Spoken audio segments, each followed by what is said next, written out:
Assalamualaikum warahmatullahi wabarakatuh. Bertemu lagi dalam perkuliahan Fisika Dasar 2. Kita masih akan lanjutkan bahasan mengenai medan listrik. Kali ini kita akan masuk atau kita akan bahas tentang medan listrik yang dihasilkan oleh muatan yang tersebar merata atau muatan homogen pada sebuah kawat lurus. Jadi jika pada pertemuan atau video sebelumnya kita bahas medan listrik yang dihasilkan oleh muatan titik atau muatan titik yang beberapa muatan titik lah ya, jadi sehingga kita dapatkan resultannya. Kali ini bagaimana kalau muatannya tersebar merata pada sebuah kawat ya. Nah, sebelum kita bahas lebih jauh ya, terkait dengan muatan yang tersebar merata pada suatu benda, kita definisikan rapat muatan. Jadi sebenarnya ada 3 istilah ya terkait dengan rapat muatan. Ada rapat muatan linear, kemudian rapat muatan bidang dan rapat muatan volume. Jadi artinya ada untuk yang 1 dimensi, 2 dimensi maupun 3 dimensi. Namun terkait dengan kawat lurus kita bisa pandang ini sebagai 1 dimensi. Kita definisikan ada rapat muatan linear ya. Muatan linear yakni diberi simbol lambda itu adalah sama dengan laju muatan tiap satuan panjang ya. Katakan dq dx lah. Atau kalau lambdanya konstan maka sama aja dengan Q per panjangnya ya. Jadi kalau misalkan ada, nah ini ya, kalau kita ambil ini sebagai sumbu X, misalkan ini panjangnya dari panjang kawatnya adalah L gitu ya. Jadi kalau kita ambil satu segmen muatan di sini ya,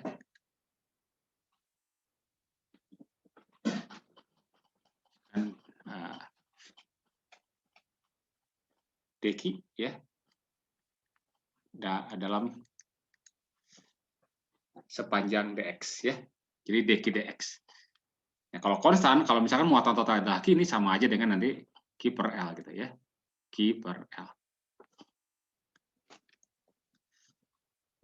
Nah, sekarang kita akan lihat medan listrik oleh kawat lurus ya. Jadi misalkan tinjau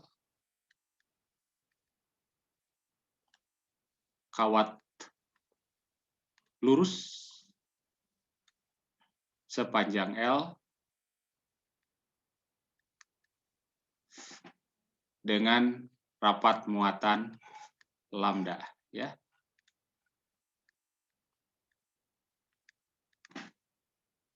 Rapat muatan linear maksudnya ya. Misalnya ini kawatnya berada pada sumbu X ke sini. Ini misalnya posisi, kalau saya ambil tengah-tengahnya dulu di sini. Misalkan ingin tentukan medan listrik pada jarak tertentu, kan pada jarak A lah ya. Ini jaraknya A dari kawat, dan ini kita ambil sebagai titik X sama dengan 0. Kalau panjangnya L, berarti ini adalah titik di mana X-nya sama dengan L per 2, ujung kawat kanan, ujung kawat kiri adalah X sama dengan min L per 2. Ya. Kita ingin tentukan medan listrik di titik ini, misalkan di titik P. Nah, ya. Nah, bagaimana cara mendapatkan medan listrik di titik P? Kita bisa memandang bahwa kawat ini tersusun oleh muatan-muatan titik. Atau ya, jadi muatan yang tersebar merata di sepanjang kawat itu tersusun oleh elemen-elemen muatan dq ini. Nah, jadi kalau saya ambil elemen muatan dq tepat di ujung ini, misalnya sepanjang dx ya. Jadi ini ada elemen muatan dq. Nah, pakai Q kecil sekarang ya. Kemudian sepanjang dx ya. Ini dx. Maka medan di P akibat muatan deki ini, kita ingat, kalau seandainya ini muatannya positif lah ya, saya ambil positif, maka akan selalu menjauhi muatan ini. Sehingga gambar medannya ya, ke sini ya. Nah, ini adalah medan, katakan kita tulis DE ya.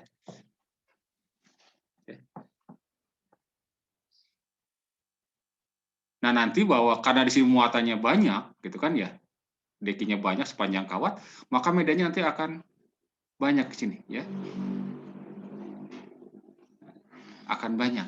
Sehingga kita bisa dapatkan resultannya dari sini ya. Totalnya ya. Nah, bagaimana cara mendapatkan resultannya ya? Karena nanti D-nya itu akan tersebar beragam di sini arah-arahnya. Maka kalau kita tepat ambil di sini tengah-tengah ya, di setiap titik kalau kita ambil deki di sini, maka saya juga akan punya deki di sini. Nah, yang medan listriknya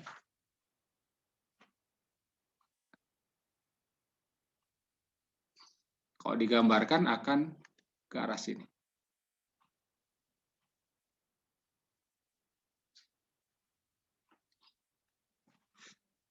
Dan dalamnya kalau dilihat besarnya ya, karena ini jaraknya sama ya. Jaraknya sama, ini R, ini juga apa nih?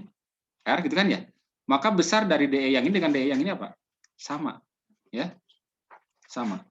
Akibatnya apa? Kalau sama, nah dengan mengambil atau dengan menggunakan metode uraian, ini saya perpanjang sebagai sumbu Y gitu.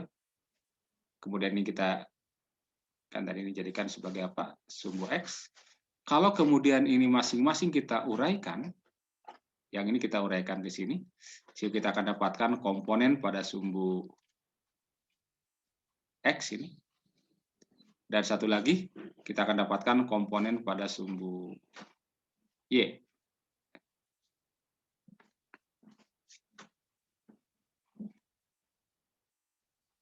Ya, kita akan dapatkan komponen pada sumbu Y. Dan kalau yang ini juga dikomponenkan, maka kita akan dapatkan hal yang serupa ya. Sini. Dan satu lagi ke Y ya. Oke.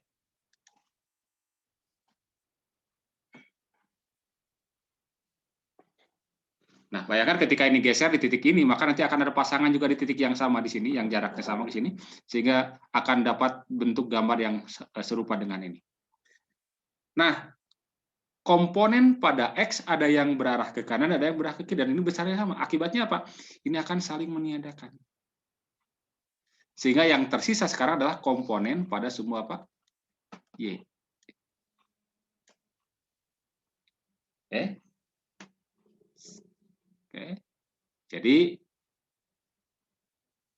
total medan listrik P adalah penjumlahan dari ini ya, elemennya ya, oleh setiap elemen apa? Elemen muatan di sini. Komponen Y. Dan ingat bahwa oleh muatan titik ya. Jadi medan listrik oleh elemen muatan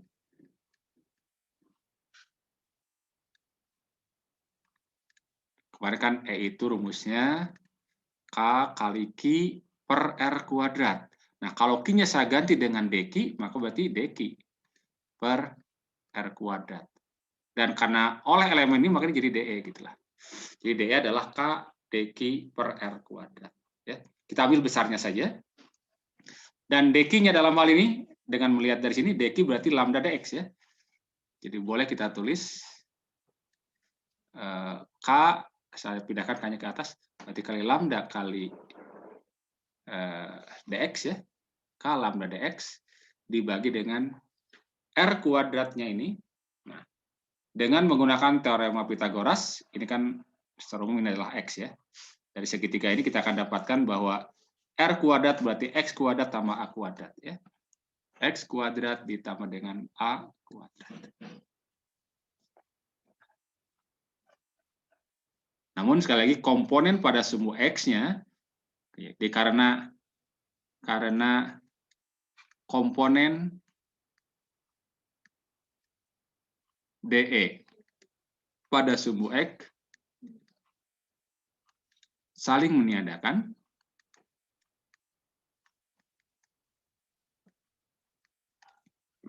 DE hanya dihasilkan ya, atau medan di P ya,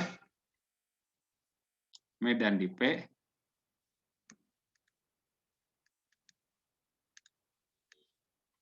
dihasilkan oleh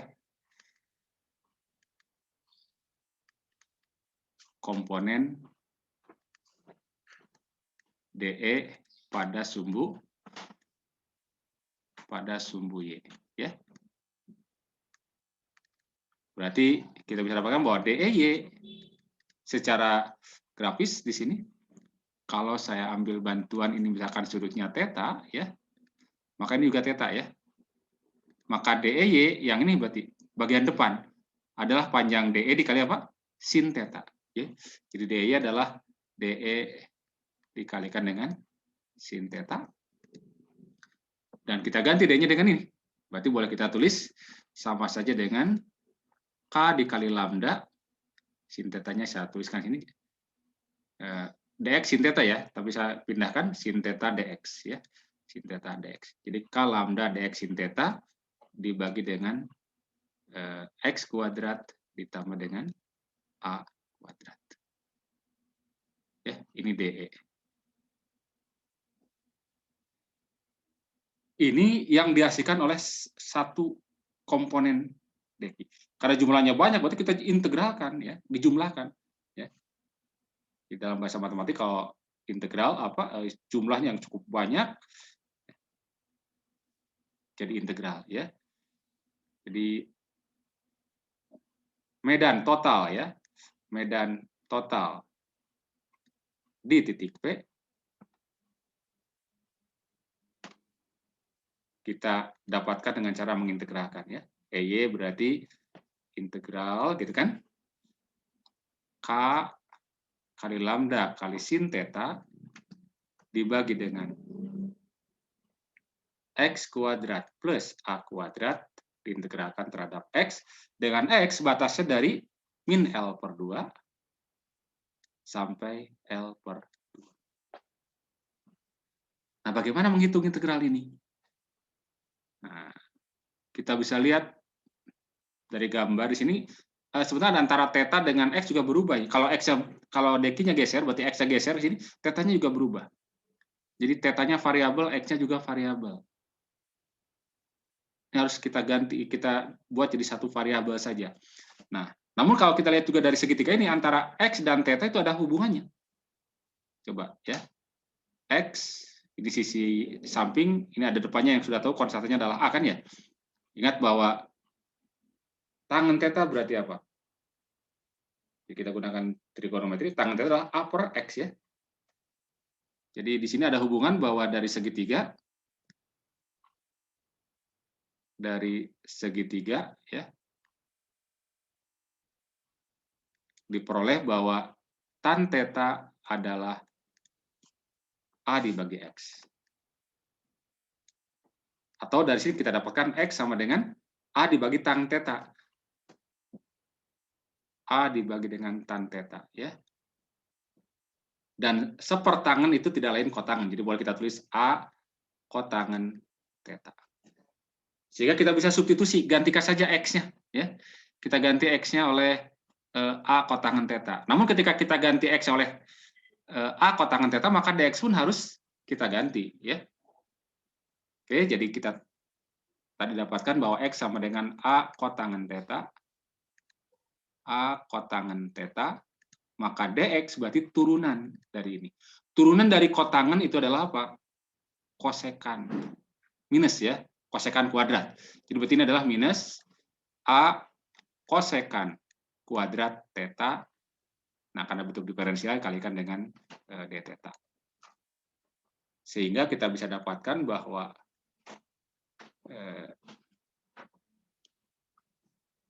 E yang kita tadi tuliskan integral dari min L per 2 sampai L per 2 K kali lambda kali cos theta dx dibagi dengan X kuadrat plus A kuadrat, ini bisa kita ganti. Nah, batasnya berubah ya. Katakan ketika min L per 2, tetanya adalah theta 1. Ini adalah theta 2 ketika L per 2. Berarti K dikalikan lambda kalikan dengan cos theta. Sorry, tadi apa? Bukan cos, maaf. Sin, ya, oke, sorry. Ini sin. Sin theta ya, ini sin theta, maaf. Ini sin theta. Dibagi X-nya kita ganti jadi apa? A. Berarti jadi kalau dikuadratkan berarti A kuadrat kotangen kuadrat theta ditambah dengan A kuadrat. Dx-nya kita ganti dengan ini ya. Minus A kosekan kuadrat theta d theta.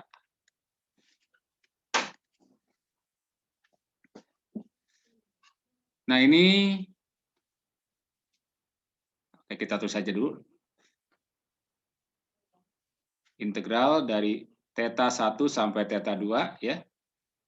K kali lambda dikalikan dengan sinus theta dibagi dengan, ini kan bisa dibuat begini ya. A kuadrat kotangen kuadrat theta ditambah dengan 1 jadinya ya. Kali min A kosekan kuadrat theta d theta. Nah, ingat dari identitas trigonometri ya, bahwa kotangen kuadrat theta ditambah 1 itu sama dengan kosekan kuadrat theta. Sehingga ini bisa dicoret dengan ini. Karena ini sama ya. Sehingga tersisa ini minus A per A kuadrat, berarti min 1/A. Kita keluarkan saja yang konstanta. Jadi minus K dan lambdanya keluarkan. K kali lambda dibagi dengan A jadinya. Berarti integral dari theta 1 sampai theta 2 sin theta ya. Sin theta d theta. Berarti minus K lambda per A. Ini kan integral sin theta apa? Min cos theta ya. Min jadi plus kalau gitu ya. Berarti ini jadi plus ya. Berarti cos theta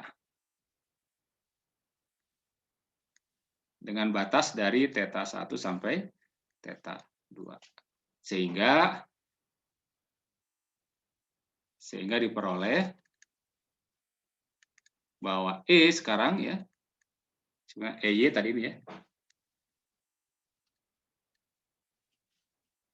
Itu adalah K dikalikan dengan lambda per A dikalikan dengan cos theta 2 dikurangi dengan cos theta 1.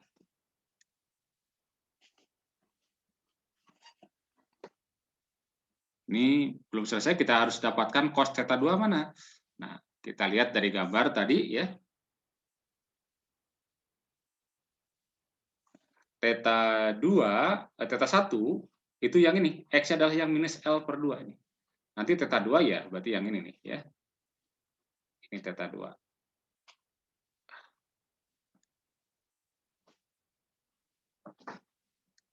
Kan kalau ini bayangan kalau garis ini geser ya sudutnya, garis ini lama-lama jadi berubah jadi garis ini. Namun tetanya terhadap sumber X positif.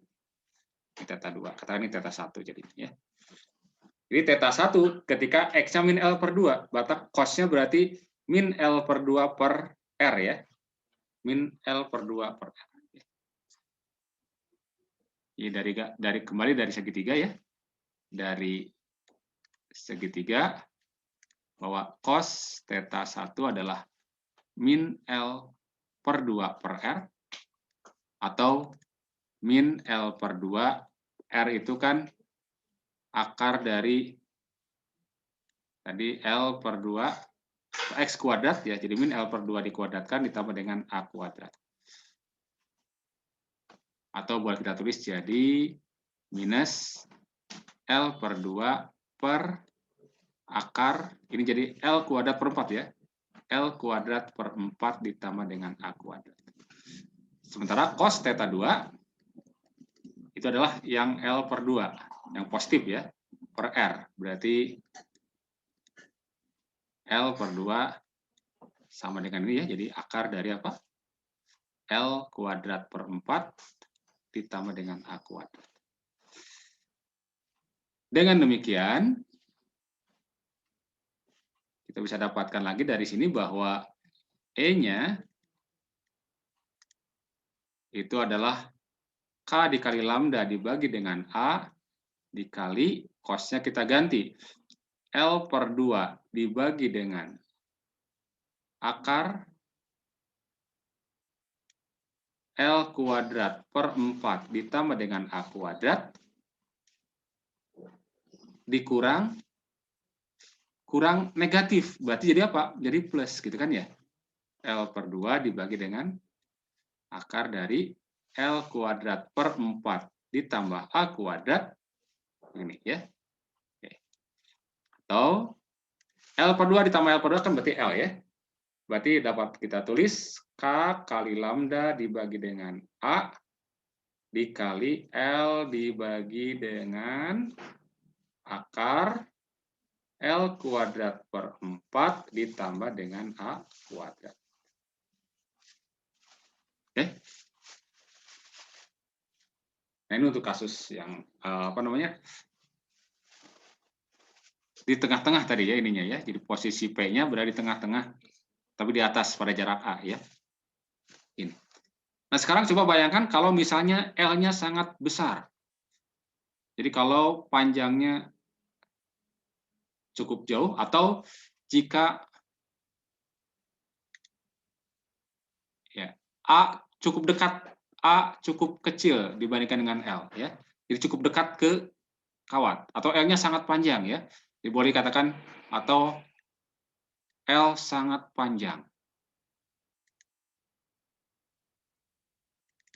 Maka kalau L sangat panjang, faktor L kuadrat per 4 ditambah dengan A kuadrat, kan ini sangat kecil A-nya, ini akan mendekati apa? L kuadrat per 4. Jadi kalau ini kemudian diakarkan, ya, maka ini pun jadi apa? Akar berarti jadi apa? L per 2. Sehingga kita akan dapatkan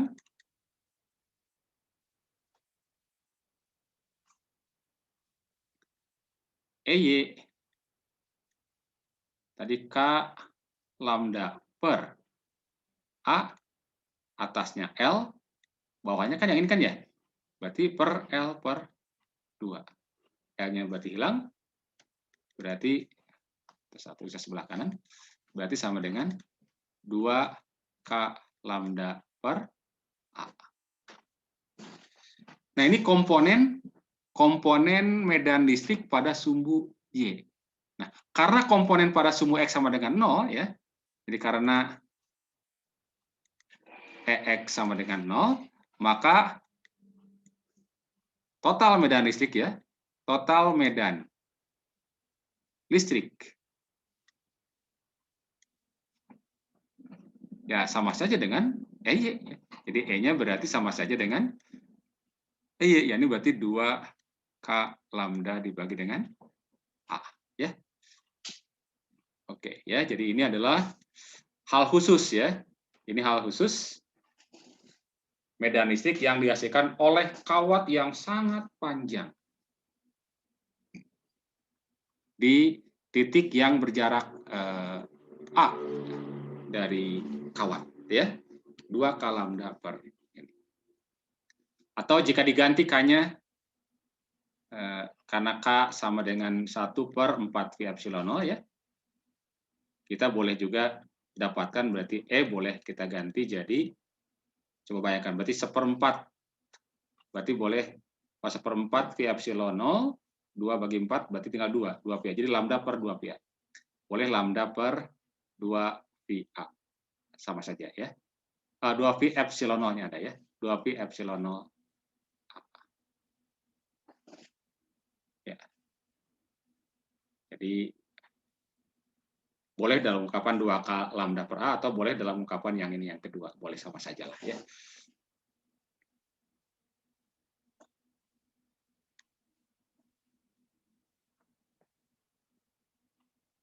Ini salah satu apa? Sekali lagi ini adalah hal khusus. Nah, kalau misalkan tadi kawatnya terbatas, ya kita bisa ikuti cara untuk mendapatkan medan listriknya, ya. Ya, ini secara umum mungkin boleh kita tuliskan ini ya. Dengan catatan harus hati-hati memilih apa? Memilih theta 1 dan theta 2-nya, ya. Jadi untuk keperluan praktis ya boleh, tapi kalau lebih ini lagi ya detil lagi tentu saja kita analisis dari awal seperti bagaimana menurunkan medan listrik di kasus ini ya.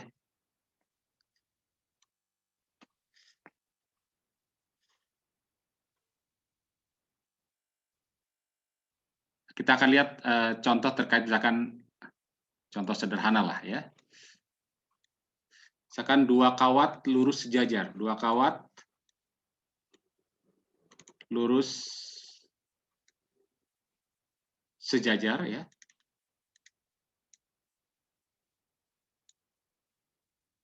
Berjarak A satu sama lain.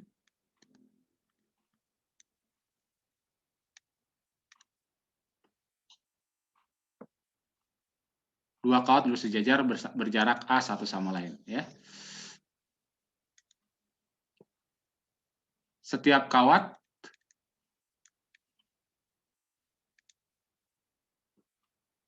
bermuatan Q yang tersebar merata.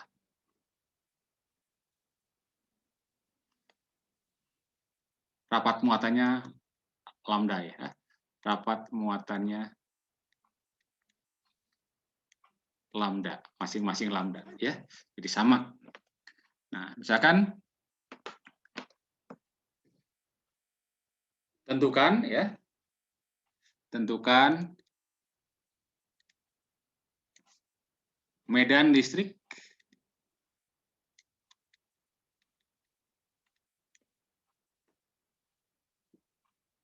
pada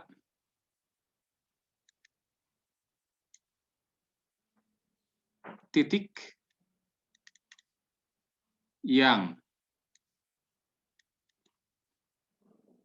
berjarak A tepat di atas ya, di atas salah satu kawat.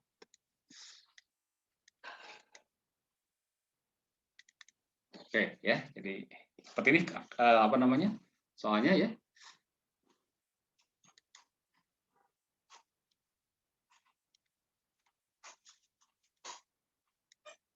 Jadi ada 2 kawat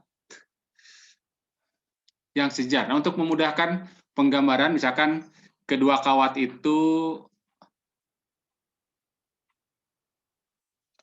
ini tandanya masuk ke dalam ya.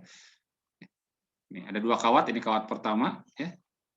Ini ada kawat kedua berjarak A. Berjarak A. Ya, jadi tanda lingkar ini katakanlah pakai tanda silang ini artinya ada kawat masuk tegak lurus terhadap bidang ini ya. Lalu ada satu titik yang jaraknya A juga dari salah satu kawat. Nah, kita boleh gambarkan titik itu berada di kawat yang ini atau di kawat yang ini, nggak masalah ya. Ambil misalkan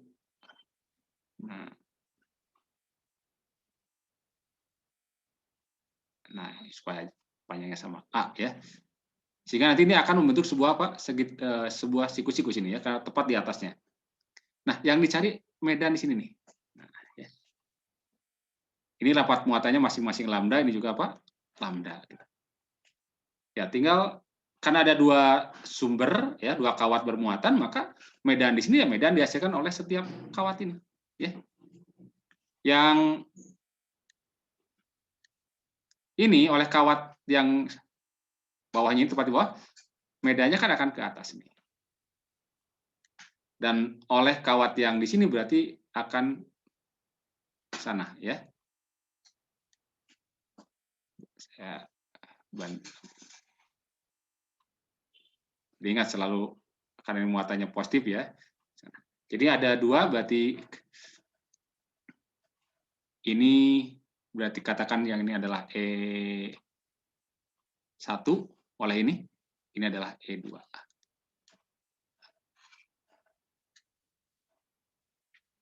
Nah, untuk ini kita bisa pecahkan secara geometri saja ya, karena kebetulan sudutnya mudah ini.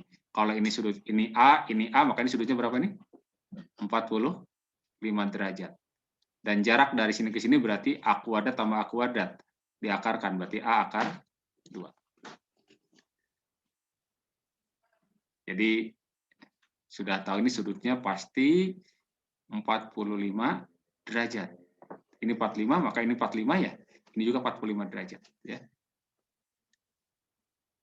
45 derajat. Sehingga nanti resultan dari E1 dan E2 ya gunakan saja resultan dari dua buah vektor ya. Berarti kita dapatkan dulu E1. E1 kan rumusnya ini 2K lambda per A. Namun dalam hal ini A-nya ini kan ya. Oke, jadi berarti 2K lambda per A. E2, nah hati-hati E2 oleh yang ini. Jaraknya sekarang bukan lagi A, tapi apa? A akar 2. Berarti 2K lambda per A akar 2. Nah, maka resultannya, ya, kalau secara grafis kan kita buatkan ini. Nah, maka akan dapatlah vektor resultannya yang ini, ya. Ini adalah E totalnya. Sehingga, karena ini sudutnya 45, boleh kita tuliskan secara geometri, berarti E itu adalah apa? E itu adalah akar dari E1 kuadrat ditambah dengan E2 kuadrat ditambah dengan 2 kali E1, E2 dikalikan dengan cos 45 derajat dalam hal ini ya. Cos 45 derajat.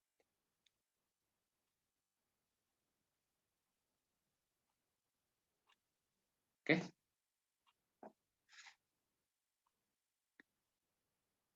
Ya.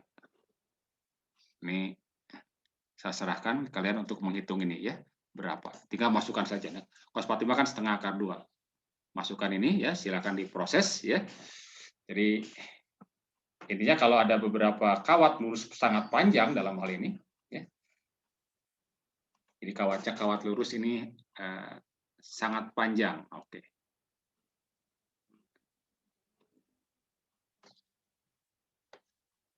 Langkah pertama ya memang gambarkan ini ya. Jadi kalau sudah dapatkan ininya, ini kita tinggal gunakan geometri kalau seandainya sudut yang istimewa, mudah kita dapatkan. Tapi kalau misalkan sudutnya bukan sudut istimewa ya, cara yang lain adalah dengan menggunakan konsep vektor satuan seperti yang sudah saya bahas pada video sebelumnya. Oke. Sampai di sini dulu. Terima kasih. Assalamualaikum warahmatullahi wabarakatuh.